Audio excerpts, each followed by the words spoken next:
AI is making programmers stupid. Let me explain. Of course, everyone is using it because it helps in so many problems today that I, for example, can't imagine my life without it now.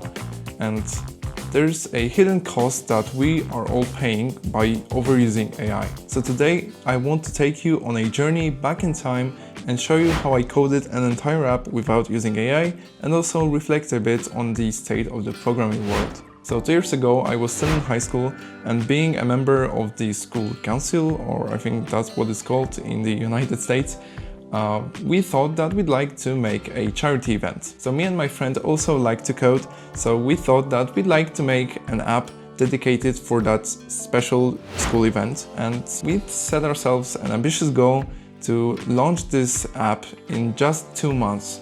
So the app was made to promote the school event and also to let people pay in other ways than cash. So we used an API, and when anyone paid some money to the fundraising, we would later add that money to their virtual account, and they would be able to pay for the ticket and also to get some snacks from the cafeteria and pay with that virtual account. So to build it, we had to go the old school way, as you would call it now.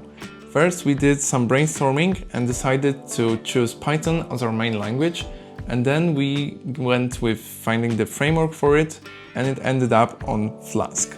We also found a third-party tool that would help us a bit with managing the tickets and scanning them, of the QR codes that were generated, and also to manage the payments.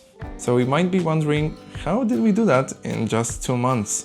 Well, it wasn't easy, I must tell you. And as you know from the title, we didn't have access to any AI whatsoever, since any of those AIs wasn't available to the public back then. So what did the lack of AI do for us?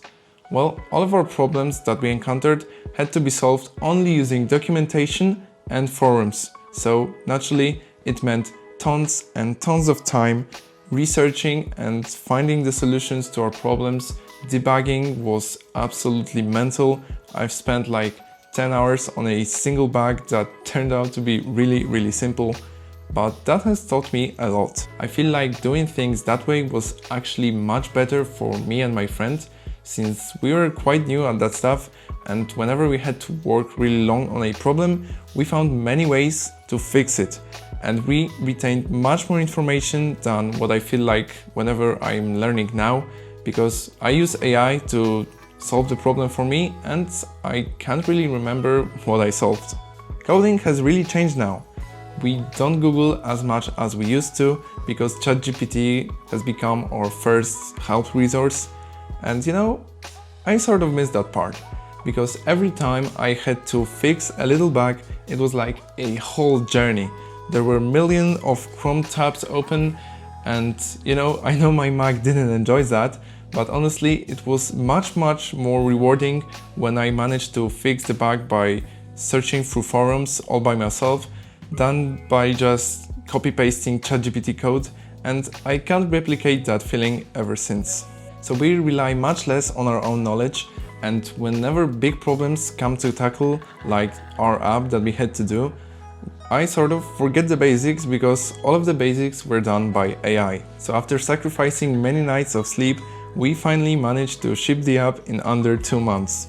It turned out amazing, everybody loved being able to pay by phone, and also more people came, since when they saw the app and how the event was being promoted, they really wanted to join. It was a huge success, and also me and my friend learned a ton along the way, especially stuff on how to manage software, and yeah, also we had a good time doing programming together.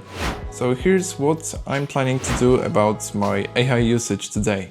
So surely I will still be using it, since it boosts my productivity and I get much more done in much less time, but I sometimes feel stupid for not knowing the obvious things, so I'm planning on a few changes. So recently I've been learning some new stuff for my future projects that I plan to do, and I found such joy in going through the courses of SvelteKit and Firebase that I dived deeper into the documentation of that software, and I found SvelteKit's interactive tutorial really enjoying.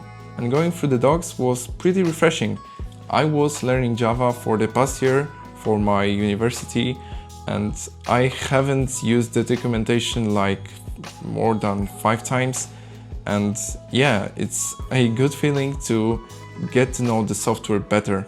Also, the SvelteKit Firebase course I mentioned was by Fireship. I definitely recommend it. Also, ChatGPT sometimes produces some low quality code because it has a knowledge cutoff, so going through the docs also ensures that you're using the latest and recommended principles. So that's nice. So to wrap up, I have no intention of dropping my AI usage, but still, if I'm aspiring to be a good programmer, I will be going back to the old ways sometimes. Let me know what you think about this whole AI revolution going on. If you enjoyed this, leave a like and subscribe, and I will see you in the next one.